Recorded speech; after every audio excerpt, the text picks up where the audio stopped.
আসসালামু আলাইকুম। বাংলা সংবাদে আপনাদের সকলকে স্বাগতম। সর্বপ্রথম জানিয়ে দেব সংবাদের শিরোনাম, এরপর বিস্তারিত। উদ্দেশ্য প্রণোদিত ভাবে ডিসিদের রদবদল করা হচ্ছে, বললেন গোলাম পরোয়ার। দ্রুত গণভোটের রূপরেখা চায় এনসিপি। নির্বাচন নিয়ে কেউ কেউ গাছে কাঁঠাল রেখে গোপে তেল দিচ্ছেন, বললেন জামায়াতি নেতা। আসুন সবাই মিলেমিশে কাজ করি, বললেন জয়নুল আবেদিন।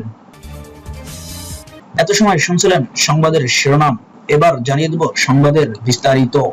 উদ্দেশ্য প্রণোদিত ভাবে ডিসিদের রদবদল করা হচ্ছে, জানালেন গোলাম পরোয়ার। ত্রয়োদশ জাতীয় সংসদ নির্বাচনকে সামনে রেখে সাম্প্রতিক প্রশাসনিক রদবদল নিয়ে প্রশ্ন তুলেছেন বাংলাদেশ জামায়াতে ইসলামের সেক্রেটারি জেনারেল মিয়া গোলাম পরোয়ার। তিনি বলেছেন, জনপ্রশাসন ও পুলিশ প্রশাসনের রদবদলের কোনো একটা ডিজাইন বা উদ্দেশ্য কাজ করছে বলে মনে হচ্ছে। 1 মাসও হয়নি, 20 দিনও হয়নি, একজন ডিসি চলে গেলেন হঠাৎ করেই। আবার 1 সপ্তাহের মধ্যে অনেককে রদবদল করা হয়েছে। এটার পেছনে মনে হয় যেন কোনো একটি ডিজাইন, একটা উদ্দেশ্য, এই কাজটা কোনো জায়গা থেকে হচ্ছে। বুধবার রাজধানীর আগারগাঁওয়ের নির্বাচন ভবনে রাজনৈতিক দলগুলোর সঙ্গে ইসির সংলাপে তিনি এসব কথা বলেন। তিনি বলেন, তফসিল ঘোষণার পর প্রশাসনিক দায়িত্ব নির্বাচন কমিশনের আওতায় চলে আসবে। এই পরিস্থিতিতে আস্থা নিশ্চিত করতে ডিসি এসপি বদলিতে লটারি ভিত্তিক পদ্ধতিতে গ্রহণের প্রস্তাব দিয়েছিল জামাত, কিন্তু প্রধান উপদেষ্টার সঙ্গে আলোচনার পরিষ্কার কোনো সমাধান পায়নি।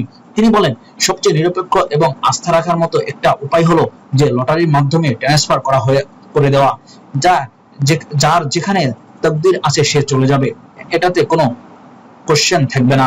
একই দিন জাতীয় নির্বাচন ও গণভোট আয়োজনের প্রসঙ্গে এই জামাত নেতা বলেন, ত্রয়োদশ জাতীয় সংসদ নির্বাচনের পাশাপাশি জুলাই সনদ ও গণভোটের বিষয়টিও অত্যন্ত প্রাসঙ্গিক। একই দিনে 2 ধরনের ভোট গ্রহণ হলে ভোটাররা সিদ্ধান্ত নিতে অসুবিধায় পড়বেন।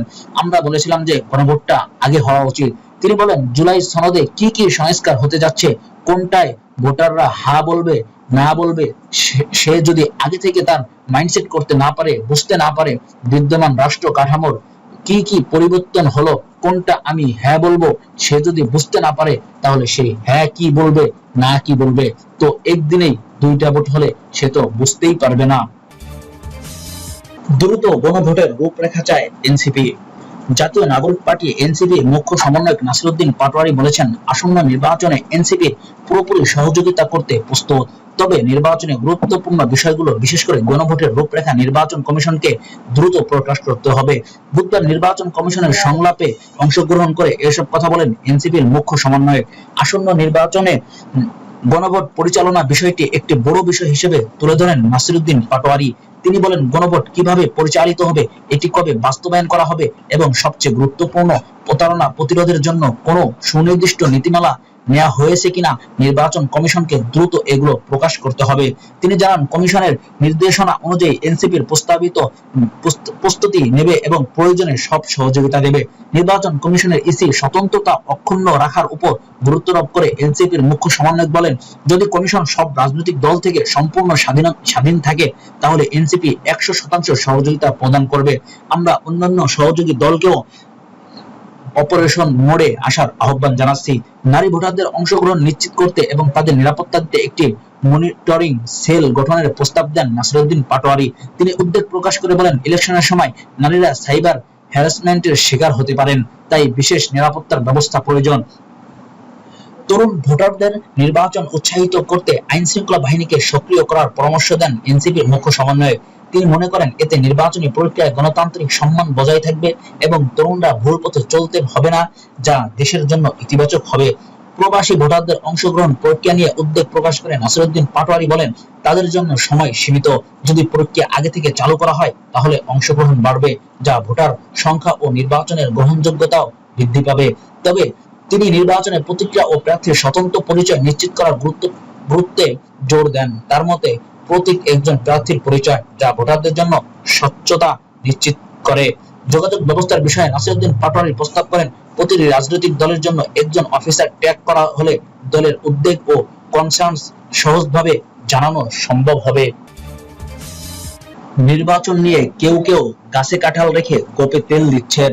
জামায়াতে ইসলামের আমির ডক্টর শফিকুর রহমান বলেছেন, আশঙ্কা করা হচ্ছে আগামী নির্বাচন কেউ কেউ গাছে কাঁঠাল রেখে গোপে তেল দিচ্ছেন। মাসল আর ব্যাগ মনির মাধ্যমে অন্যের ভোট হাইজ্যাক করবেন, তাদের প্রতি আমাদের স্পষ্ট বার্তা, আমরা যুবক হয়ে বিস্ফোরিত হব ইনশাআল্লাহ। তিনি বলেন, যুবকদের ভোট নিয়ে কেউ কাড়াকাড়ি করুক তা আমরা বরদাস্ত করব না। যুবকেরা, তোমাদের ভোট তোমরা দিবা, আমরা তোমাদের পাশে থেকে লড়াই করব, তোমাদের সাহস দেব এবং শক্তি দেব। কোন ডাকাত তোমাদের বুকের দিকে হাত বাড়ানোর যেন দুঃসাহস না দেখায়। এখান থেকে সেভাবে যুবকদের থাকতে হবে। তরুণ যুবকদের প্রতি আহ্বান জানিয়ে শফিকুর রহমান বলেন, তোমরা যাকে পছন্দ তাকে ভোট দিও, আমাকে দিবে না, না দিবে এটা তোমাদের ব্যাপার, কিন্তু তোমার বুকের জন্য আমরা লড়ে যাব ইনশাআল্লাহ। মঙ্গলবার রাতে জামায়াতে ইসলামী কাফরুল দক্ষিণ থানার উদ্যোগে প্রতি সমাবেশে এসব বলেন তিনি। সমাবেশে বিশেষ অতিথি হিসেবে উপস্থিত ছিলেন কেন্দ্রীয় নির্বাহী পরিষদ সদস্য ও ঢাকা মহানগর উত্তরের আমির মোহাম্মদ সেলিম উদ্দিন। আসুন সবাই মিলে মিশে কাজ করি, জানালেন জয়নুল আবেদিন। সাবেক বিরোধী দলীয় চিফ হুইপ জয়নুল আবেদিন ফারুক বলেছেন, আমাদের বিভিন্ন ইস্যুতে ভিন্ন মত থাকতে পারে, কিন্তু এদেশের মানুষের জন্য আমরা সকলে বিভাজন ভুলে গিয়ে মিলেমিশে কাজ করি। বিভিন্ন সরকারি অফিসে এখন অনেক সমস্যা আছে। গত 16 বছরে সেই সমস্যা দূর করতে হলে আগামীতে তারেক রহমানের 31 দফা বাস্তবায়ন করে একটি সুষ্ঠু সুন্দর নির্বাচনে উপহার দেই, তাহলে আর কোনো সমস্যা থাকবে না। বুধবার সকালে নোয়াখালীর সেনবাগ উপজেলা মুক্তিযোদ্ধা সংসদ কমান্ড কাউন্সিলের উদ্যোগে উপজেলা মডেল মসজিদের সেনবাগ মুক্ত দিবস উপলক্ষে অনুষ্ঠানের প্রধান অতিথির বক্তব্যে তিনি এসব কথা বলেন।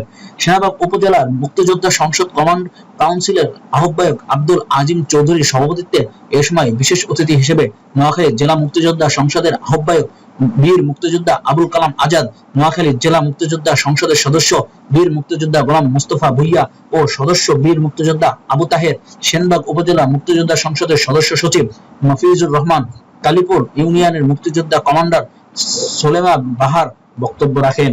এ সময় জেলা বিএনপির সাবেক